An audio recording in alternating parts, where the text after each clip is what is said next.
Hello and welcome, Fright friends, to this, the Horror Story Corner, where tonight we have another horribly original tale, penned by a contributor to the channel, Stephen Sinclair. It concerns a man, Lord Henry to be exact, known to some as Handsome Harry, but to others, Harry the Devil. It is certainly the latter name that we shall explore, as pride, arrogance, and a longing for eternal life will drive him to commit terrible acts and lead him to his final name. A name that makes regular frequenters to the Horror Story Corner shudder.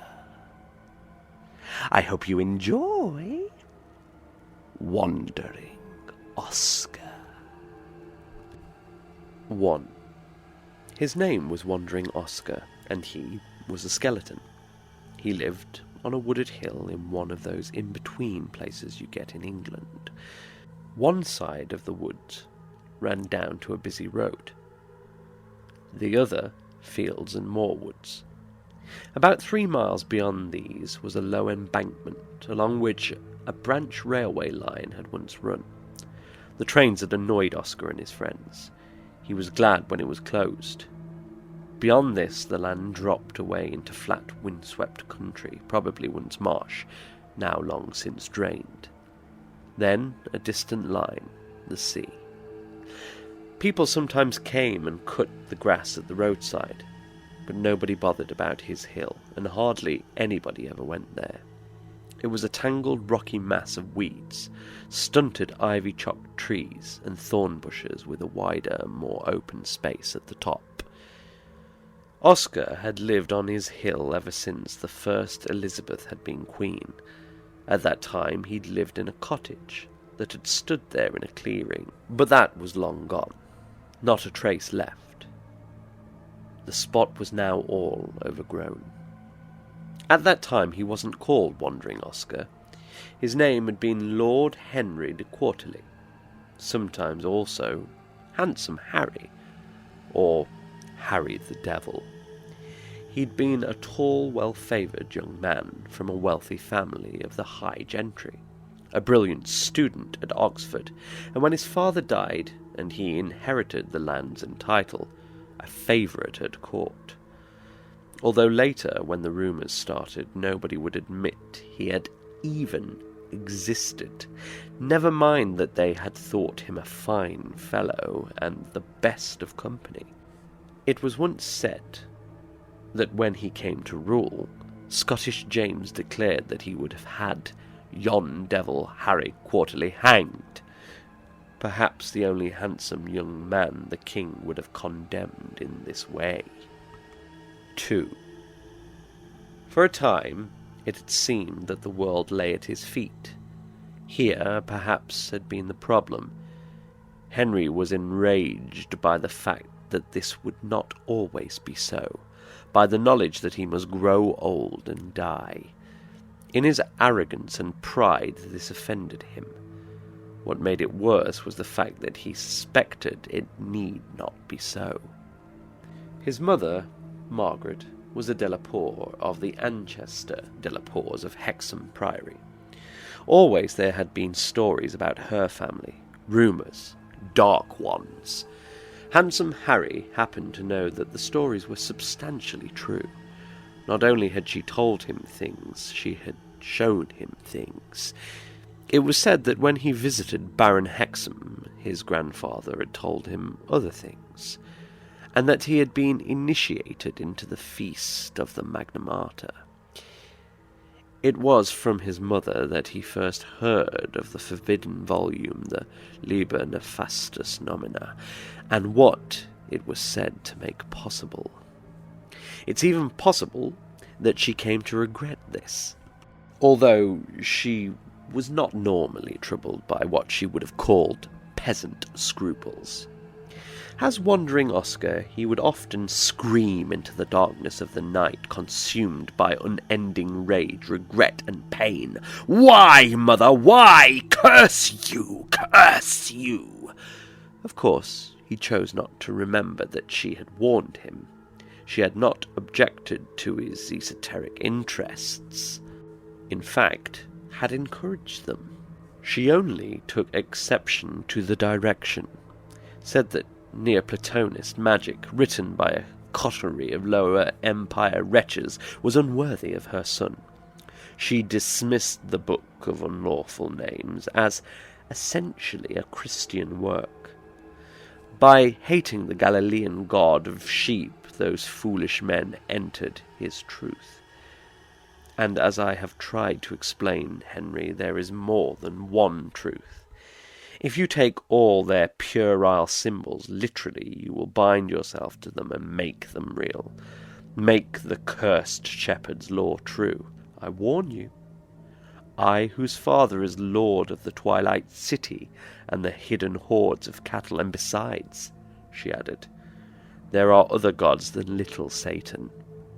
She'd also reminded him of the terrible dangers involved if it didn't work. But Lord Henry wanted to live forever as he was then, young, handsome, and strong, in this world. In his terrible pride and hubris, he thought the only thing abominable was the idea he wouldn't always exist.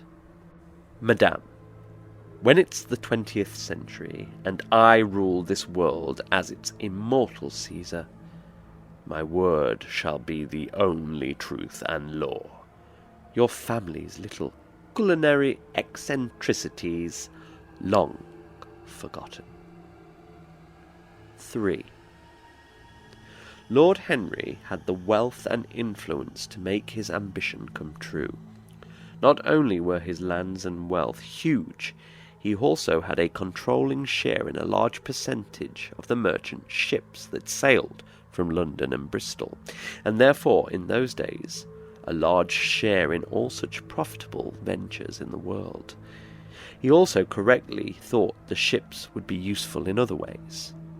He obtained a copy of the Libra Nefastus Nomina with relative ease. A former monk had stolen a copy from one of the dissolved monasteries. The man, a hopeless drunk, had sold it to one of his agents for a relative pittance. The book provided a kind of hellish inventory of the various elements that were needed, and then details of the ritual to be performed. First, a piece of the true cross. This had not been a great difficulty. He was a nobleman whose family was still half Catholic, half the time, at least in secret. He obtained several pieces to try and ensure one was genuine. The bodies of 13 unnatural births were also easy. Some of these were simply pulled by his minions from the Thames or bought in exchange for pennies from farms. They included a kitten with rudimentary wings, a puppy with 6 legs, and a 3-headed calf. As a crowning glory, to make the spell more potent, a baby with 3 eyes. He had the bodies pickled in vinegar and wine, the 13 heads of evil men, killed by other evil men, plus those men's life-blood in turn, had also been relatively simple. The rookeries of London and Paris were rich hunting grounds, his hirelings well paid, and indefatigable. Not least because they all knew what a man like him was capable of. The next items had been more troublesome. To secure 6 left hands of priests of the Arian sect presented obvious problems. Not the least being that, as far as Lord Henry knew, they had been extinct for centuries, despite what Papists might say about Lutherans and other Protestants. Finally, after a long, tiring search of the continent, his agents had discovered in a miserable, incredibly remote village, high in the Pyrenees, some extant specimens. He was also fortunate that any were alive at all, for a plague had killed all but 3 of the grown women and 5 of the men. This handful of survivors had been remarkably fair-haired for the region. He'd been tempted to think that they might have Vandal or Gothic blood. They had survived because the place was so hard to get to, and because they were so ignorant. They didn't really understand what they were. An inscription, basically ancient graffiti on a rock beside a stream where the women drew water, non quoquel pater Christus, and certain things said in their almost incomprehensible speech had sealed the fate of one old man. Selected because he sometimes led the others in prayer and could read a few words of Latin, had even known what the words on the rock meant. Then, in a fit of pique, because of the long search, Henry had killed them all. It would also, he reasoned, make it impossible for anyone else to follow my glorious experiment. There had, of course, remained the problem of the other 5 left hands. At first he considered using the hands of some of the dead men in the Aryan village. In the end he decided against this, of course. He instead used the hands of Mohammedan imams. He reasoned that their beliefs were similar. Besides, his agents in Constantinople could get them easily. The final item had been the most difficult. At times he despaired that it even existed, but finally, success. In the Jewish ghetto of a small city in the Rhineland, a Jewish man who secretly was a devoted, true-believing, baptized Catholic. That the item existed was a delightful relief. As the book instructed, Henry journeyed there himself and killed the man with a stone prized from a certain wall in Jerusalem. Then he had the man burned, the ashes ground to a fine powder, and carried away in an earthenware jar. 4. He had now been almost ready. Nothing had been left to chance. He'd had men spy on his men, who had been spied on in turn. He had been very careful. All the elements collected were as genuine as they could be. The elements themselves, by their very nature, meant he had already almost succeeded. He could feel it. Inevitably, perhaps rumours had started. There had been talk about what Henry the Devil was or was not up to. But every precaution had been taken, and besides, he reflected, he would soon be beyond what they called justice. As he told his mother, his word would soon be truth and the law. He had enjoyed the last preparation. As the book instructed, he hunted down and killed as many of his own hirelings as possible. He was 34, strong, fast, cunning, sagacious, remorseless, skilled with sword and dagger. And when the ritual was done, he would be immortal and possessed of powers undreamed of. And there was something else. He had noticed that faint, reddish raised marks had begun to appear on the palm of his left hand. As of yet, it was impossible to tell exactly what they were, but he thought they were numbers, or the letters that would name a certain number. He was not surprised. He sat admiring them one evening in his chambers at court. He glanced up at his face, reflected in his Venetian looking-glass.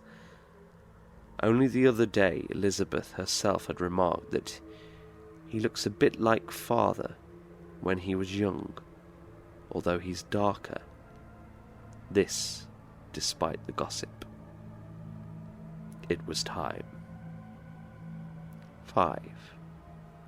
Lord Henry had chosen the place because the book stipulated that the ritual must be done in a place above where the waters, earth and sky are mixed.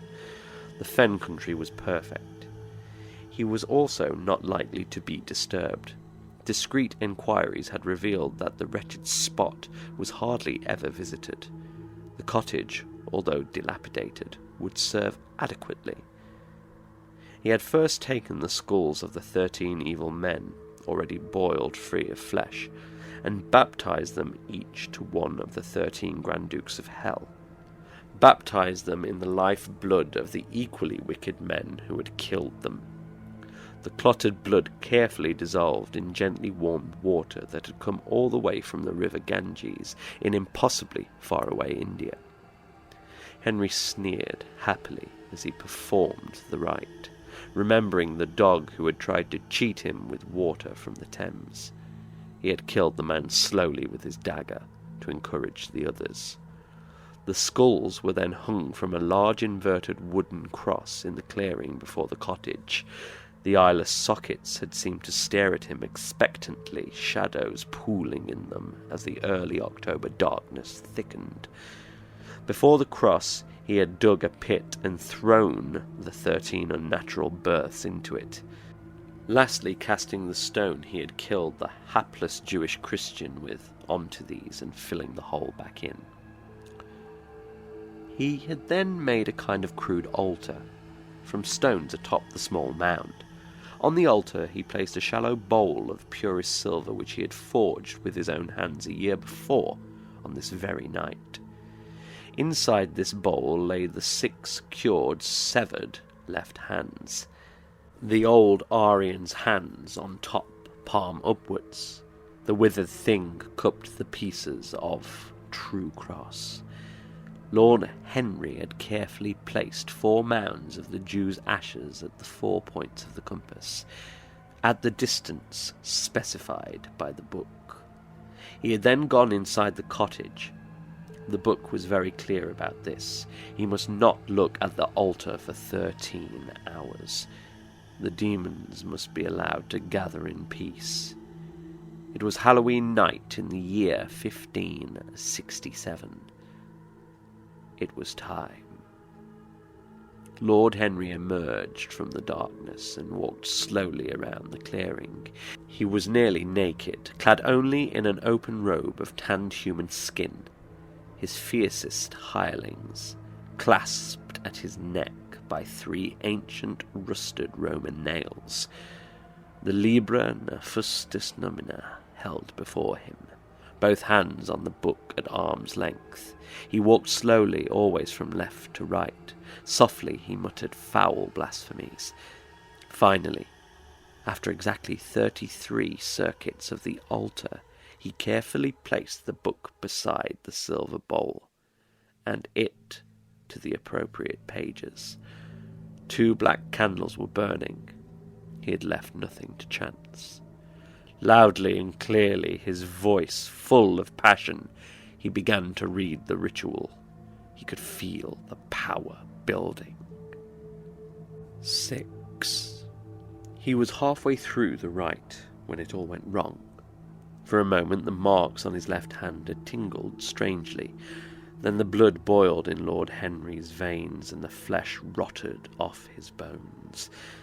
A skeleton, with bones the strange blue-white colour that only the freshest bones exposed in horrible injuries have, stood screaming in mind-blasting agony in the clearing. Hideous, long, razor-sharp claws, the colour of old yellowed ivory, sprouted from the skeleton's hands and feet. Everything exploded. The upside-down cross, skulls, altar, the cottage. They exploded without doing any harm to the surrounding trees and plants, or the ghastly undead thing that stood there howling in hellish pain, and had, mere moments before, been handsome Harry. Then the angel appeared. The angel was huge, 10, 12 feet tall, and shone golden white like the sun. The outspread wings were a dazzling, prismatic spray of colours so vivid they seemed to pulse. It had a face so beautiful and symmetrical it was almost featureless. The expression of calm love and slightly pained compassion on that face was far more terrible and implacable than mere anger would have been. The thing that had been Lord Henry de Quarterly only seconds before had a very strong will, was very strong. Despite the pain it tried to fight, it tried to call for help from the beings its mother had worshipped. Henry had always objected to those beings because they were not only indifferent about human life, but had the temerity to be indifferent about him. The angel simply raised a hand, and he was made silent. He could not move. He was made still. As his mother had tried to warn him, he had now entered another house of truth. The walls had closed. Then the angel sang. The song lasted mere seconds, but it told him all, told him what manner of thing he now was, and the adamantine rules that now governed him. Finally, it told him there was a faint possibility of redemption, and how it could be accomplished, then fell silent. He found he could move and speak again, and what the angel had told him was so terrible, especially the last part, and the pain was so bad that he cursed and screamed and blasphemed all at once. And then the thirst struck him, the thirst for living blood. 7. The creature could not move beyond a perfectly round circular area of about 2 miles, which had its centre on its hill. If it tried to go beyond, it became still, and the agonizing pain it was always in reached a terrible new crescendo, which only lessened when it fled backwards, back towards the sanctity of the hill. It was only able to retreat after 3 hours of terrible torment. When it was near the boundary, the pain in the palm of its left hand was abominable. There were the raised marks of letters on the bony palm. Sinus. Fool. When it was newly made, it had rampaged screaming through the fields and woods, had run howling into the nearest village at the end of the fens, a tiny hamlet. It was intent on killing. It would glut on the people's blood, quench the terrible thirst, rub their flesh into its aching bones. Once Lord Henry had gone to a barber surgeon to have a tooth pulled. That pain had been bad, but now all his bones, which was all that was left of him now, felt like that all over. It came in pulsing waves, as if to beat in rhythm with a heart he no longer had.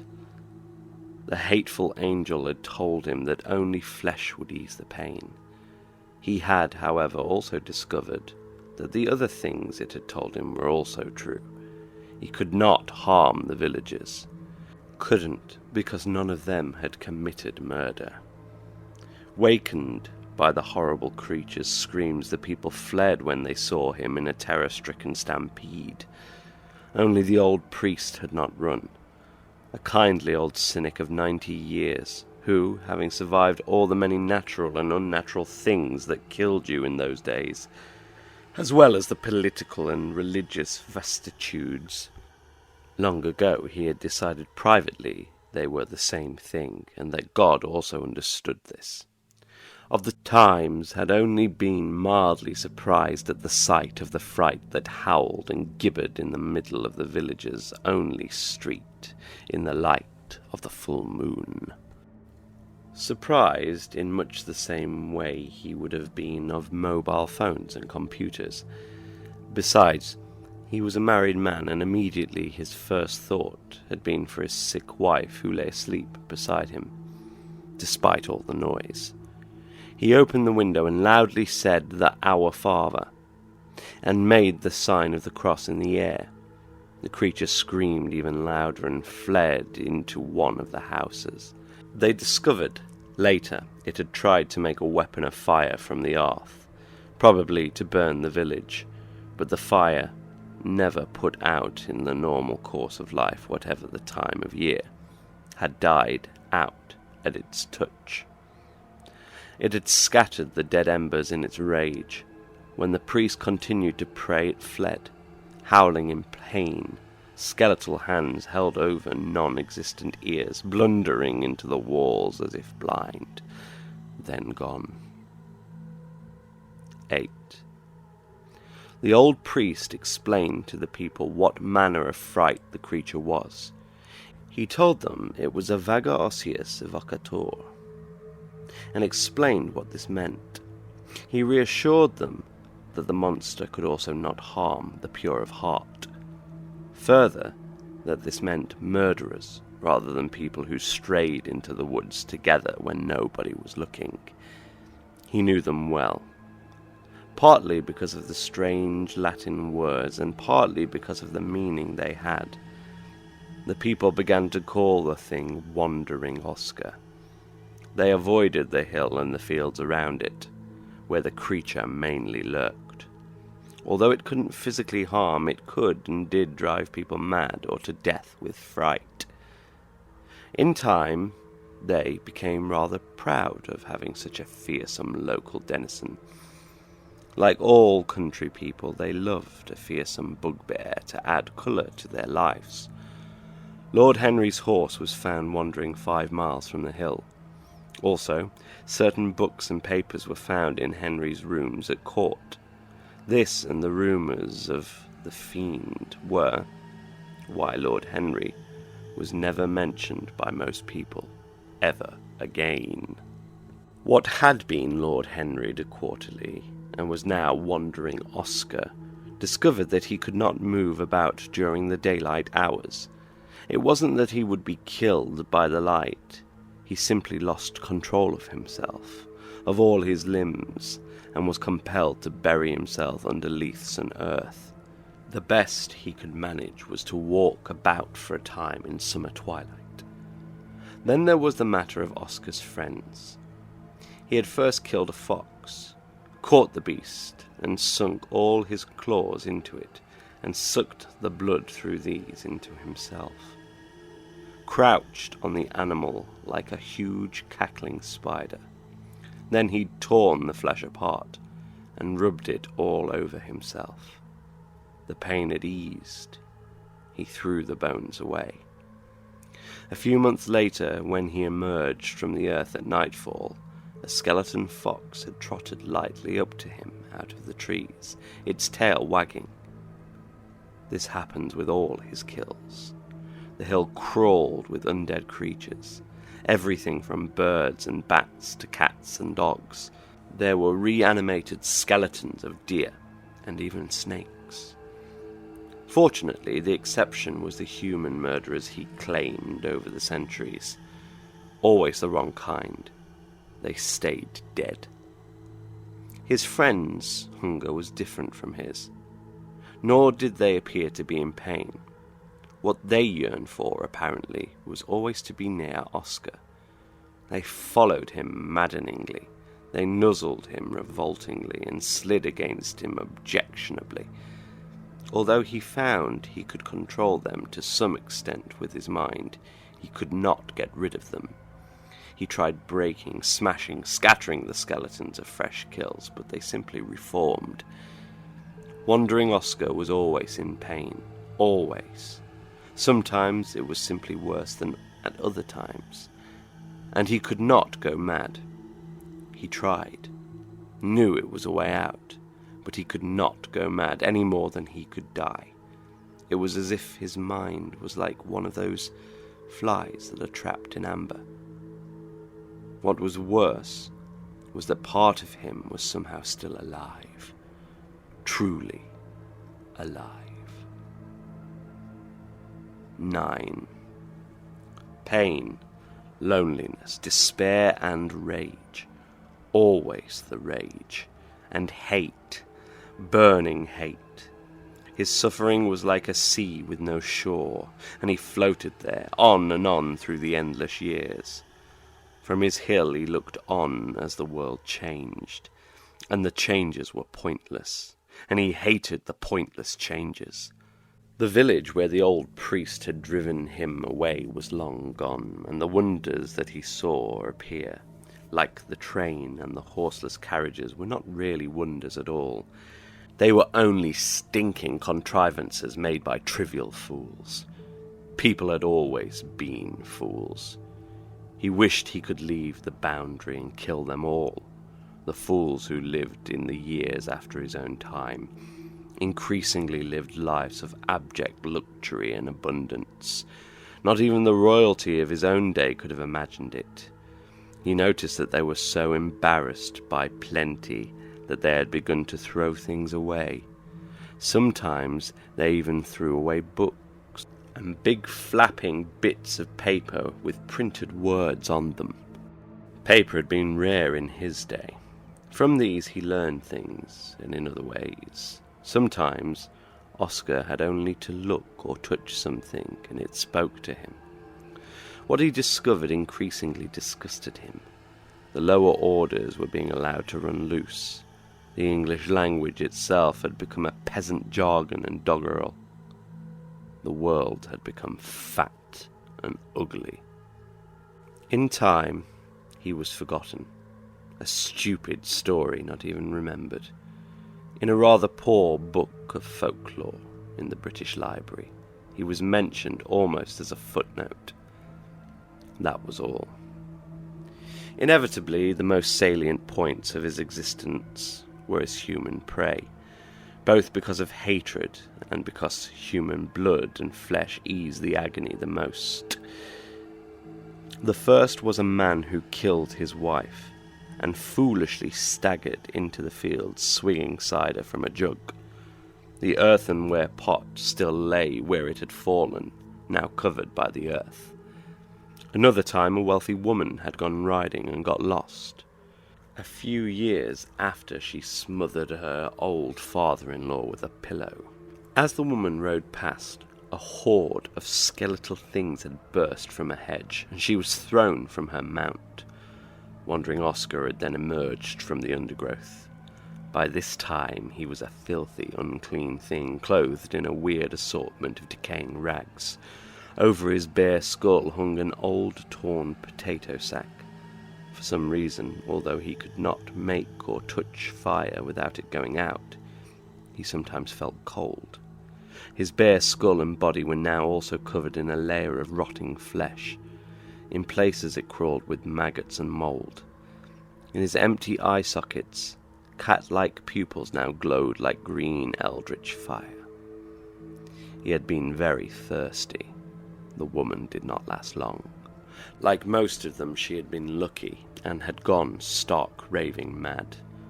There had been many others. Perhaps the most memorable had been two men who had crawled from a crashed flying machine. The men had been the only survivors. The machine had been dropping things that were made to explode on London. The men thought of themselves as Germans. In Oscar's time, Germany had been a collection of petty little states. It was where other people's armies went to fight, and where young men of his class had marital adventures they could then boast about in years later. For a moment, he'd been offended in a way that was almost human. He might not have been able to take them. Soldiers had a special status within the rules, but these men had, in smaller flying machines, murdered people who had been fleeing fighting. Did this deliberately and with pleasure. He drained one quickly. The other had reminded him somewhat of one of Lord Henry's hirelings. The German was a great peasant brute from Danzig. Oscar did not like people from Danzig. Lord Henry's father's steward had once told him all the citizens of the free city were liars and cheats. Furthermore, he saw the man was a true believer and follower of the stupid low-born cur who he thought of as Der Führer, who had sent him to drop the things on London. Oscar also found that this Der Führer was a man who did not like wenching or sitting over his wine, and who kept a table only fit for a rabbit. He was also a Bohemian papist. Wandering Oscar had let the man strike him, throw him about. Oscar was very light. Sometimes he could jump from tree to tree onto very thin branches, or let himself be carried somewhat on the wind. The man had been stupid, such a peasant brute, that he did not go mad. It was only when he stamped with heavy boots, full force, and the thing's bones did not break, that the man began to cry and whimper. Finally, Oscar had rooted himself to the spot and grabbed the man with one hand. Oscar did this very easily, as he was at least 50 times as strong as the strongest human being. He had then snapped the man's wrists and ankles, clicked his fingers so that some ivy came to life, and bound him. He then enjoyed himself, played. This had involved the man, 2 of Oscar's snakes, and a weasel. The man was his dinner for a week. The creature now only thought of himself as Wandering Oscar. 10. A mere 5 years or so after the incident with the men from the flying machine, Oscar emerged from under a pile of leaves into the twilight of end of a long summer's day. All the undead skeleton animals also woke up and silently emerged into the gathering shadows. Oscar had happened to glance up at the branch of a tree where a blackbird had its nest. It had been the received wisdom, when he'd been a human being, that animals and birds avoided places where things like he lurked. However, he never found this to be the case. The blackbird was perched on a branch, and he could feel the little creature's thoughts, confusion and a sense of distress. The bird's feelings were already fading, would soon fade to merciful nothingness. All the chicks were dead, drowned. There had been a summer thunderstorm during the day, a real cloud burst. How many times over the centuries had he seen birds like this? They died and were replaced by others of the same kind. He had killed them countless times, smashed and scattered the nests. They came back. They would come again, futile little things that tried to care and protect other, even littler and more helpless things. And somehow these thoughts became mixed with thoughts of the Germans from the flying machine, and thoughts of Lord Henry, who he loathed now with all his being. From Lord Henry to the equally disgusting man who had sent the German flyers forth, then back to the blackbird again, who had now flown away. Somehow all this made him think of something that had happened not long after he had seen the first of the horseless carriages. Early on one evening like this, a little boy had wandered near the base of the hill. He'd been playing with a stick, happily prattling to himself, and sometimes stopping to make marks in the earth with the stick. He was a swarthy, foreign-looking little fellow, perhaps one of the gypsies who sometimes travelled through the region at that time. In life, Lord Henry had no interest in children. They had simply been incomplete versions of the people he believed it was his right to command. Besides, they bored him, and in those days died like flies. But Wandering Oscar had come down the hill and suddenly stood, gibbering before the child. He'd had some of his dogs appear with their bare, snapping, clacking jaws. The boy had had a fit, lay on the ground and shook and jerked like a landed fish. Oscar had then simply left him there. When he came back in the dawn, the child was gone. No doubt he'd been found, as no doubt he'd spent the rest of his life if he lived in voiceless imbecility. The thoughts and memories turned in his mind, and although he hated modern English, he remembered part of a poem he had read in a book one of the spoiled soft moderns had thrown from a horseless carriage. He had thought the poems were almost good. He said some of it aloud. Yet each man kills the thing he loves. All Lord Henry had ever loved was himself, and he had destroyed himself long ago. In his strange, hissing, sibilant voice, Oscar softly said, "Although I was a soul in pain." Oscar fell to his knees. His pain had been a sea, but a final drop had fallen and it became an ocean. All the oceans. And out of the depths something rose that swamped and bore under the hate and the rage. It was an ark. It had been made over a very long time, made unsuspected, of heavy timbers, sadness, regret, and most surprisingly of all, contrition. Terrible contrition. It had taken a long time. There had not been much in Henry de Quarterly to work with. The physical pain remained, but this ark rose and floated atop the ocean of misery. Although he had no real eyes, real tears flowed from the empty sockets. "I am so very sorry." He was. 11. That had been at least 50 years ago. During that time he did not let people see him. There had only been one murderer. A man who had murdered another man for the most unoriginal of reasons, a woman. As in so many other ways the modern people had become, it seemed, in this respect, lazy and soft. In much the same way as they hardly ever walked about anymore, as compared to their ancestors. 12.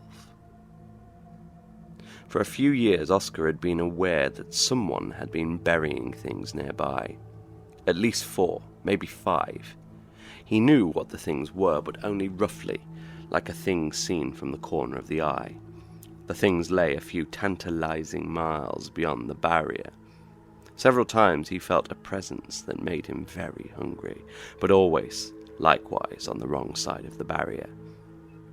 Then one night he was down beside the new road, the little one that led to the new unlovely white boxy dwellings with the ridiculous name of bungalows, built a tiny 30 years before the road and houses were just outside of Oscar's territory. Oscar was looking at one of the papery things, reading comfortably in the darkness. He had just had a rabbit, and his pain was eased. He had reached the point now, after nearly 5 centuries, where the pain was sometimes like an annoying itch. In the papery thing, one of the artisans who tended the horseless carriages was complaining. The problem was always the parts. Oscar nodded in agreement, and all his friends nodded too. He had always suspected that it had been the Mohammedan hands. Then he had sensed the homicide. Knew that the killer was coming back from the place where the things were buried, to where he lived, tantalizingly close. The little road to the ugly white dwellings joined the big road in a location frustratingly away from Oscar's hill and the area he could roam in. But here, on this small rising field, they were both visible. The murderer passed by in a shiny red horseless carriage. They opened one of the red carriage's windows and threw something out. The something fell just inside the barrier. The man was florid-faced, with white hair and beard. Rather than going near and becoming still, Oscar sent a fox to retrieve it. Soon the fox was back and dropped it at his feet. It was, he supposed, a kind of puppet. But it was made like a ridiculous realization of a pink bear. He had seen such things before and thought them in poor taste. He associated bears with dogs and pits, trips to body houses. He picked it up, and it spoke to him. He knew everything. The man who had discarded it like trash was one of those fellows who was the jolliest, Frenchiest of loud jack-o'-the-town, fellow well-met, backslappers to some. To others, his underlings and those he considered weak, a Tartar, a terror. He would be a crawling, sycophantic piece of night soil to those he considered above. To Lord Henry, he would have got down and kissed the ground in front of him, but also betrayed him without a second's thought if the opportunity had presented. He also knew what else the man was, knew what he had done. He had done the things far from home and buried what was left where he had, as trophies. So he could be nearby and come and gloat. Oscar's chance had come. Finally, after all these years, he was glad it was a man like this. Oscar had no mill wheel. There was not even one left from the old times. But one of the wheels from one of the big carriages lay in a ditch. He could fill it with stones. He also had no way to get near the sea, but an old flooded quarry lay to the west. It would serve. 13. Mr. Simon Beale was a worried man. No, he thought, not worried, frightened. All his life, his response to fear had also been anger. People had been seeing things. Things by the road down to his house, mortgage nearly paid up. In the field, on the slight rise, they said they had seen a little girl some distance back, a little girl in a reddish dress. She was said to have blonde hair, and she had been waving, holding something. When people had gone to investigate, they found nothing. Nothing. There had even been a thing in the local paper. There was even talk about ghosts, although the area was described as not a hot spot for paranormal activity. Simon rarely read books, but a few years before he had avidly read a book by a celebrated scientist. The book was about how certain things could absolutely, categorically not be. He had read and said to himself again and again, "That's it, exactly what I think." It was true. He had rejected these things ever since he had prayed to the God of his grandparents for things he wanted, and nothing happened. And he had come to reject them for other reasons as he got older. Now he had started to think things he considered weak, and he wasn't weak. And he was getting angry, so enough was enough. He would go and have a look. He happened to know the sightings seemed to be happening on certain dates. It was one of the most disturbing things about the entire business, as was the colour of the dress and the colour of the girl's hair. Besides, there were always other reasons for him to go and look at a place where a child was. Somehow, he wasn't surprised when he saw her, a small figure far too narrow-shouldered to be an adult. In the gathering gloom, it was difficult to make out details. He parked the car and got out and climbed over the fence. A warm summer evening, getting late. He walked into the field and waved back, called out reassuringly in a friendly voice. He got to a kind of dip and lost sight of her, climbed up and almost laughed. It was an old scarecrow in red rags with some yellow rags on its head. He almost laughed with relief. It must have been blowing in the wind. He wondered what it was doing there. There had never been any crops in the field. But do scarecrows have for heads a dirty skull thing with evil glowing green eyes? Do they stand up tall and rip the old red towel and yellow rags they have disguised themselves with away? Do they howl in triumph? He was trying to run when the horrible thing raised a skeleton hand and clicked its fingers. A kind of huge hood of tangled, moving, writhing bones rose. It seemed to flow up from the ground. With the clarity that sometimes comes with stark terror, he registered that it jumped with hundreds of little things that looked like skeleton mice and rats. They were like fleas on the hide of a huge beast. Then the hood fell on him and swept him away. He came to in a clearing, trees all round, lying on a bit of stony, weedy ground. It was nearly full dark. Simon had spent a short, ill-advised time in the army. People had told him what to do all the time. Him! Mortgage nearly paid up. Also, certain opportunities he had believed would exist did not. Some of the people who had told him what to do had been men from what was once called old families. He had hated them all. They all walked with a certain indefinable way about them, an infuriating aura. and the horrible thing that now emerged from the trees and walked towards him moved in that same indefinable way. Even the way it adjusted the rotting black rags that clothed it was the same. He found he couldn't move. Horrible bone things held him down. He tried to scream, and a thing bit his tongue. It tasted of dirt and chalk. He lost control of his body. The walking thing with green eyes reached him and spoke. "Thou shalt now go to hell forevermore. For you there is no redemption." The words were spoken in a hissing voice that was somehow matter-of-fact. "And hell is deep." Simon did manage to speak then. He whimpered, "Mummy." Then this horrible thing struck him a terrible backhanded blow that shattered his jaw and laid the flesh open to the teeth in ragged strips. 14. The man was dead, with the wheel full of stones round his neck, the body at the bottom of the flooded quarry. It was nearly dawn, and Oscar would have to go into the ground.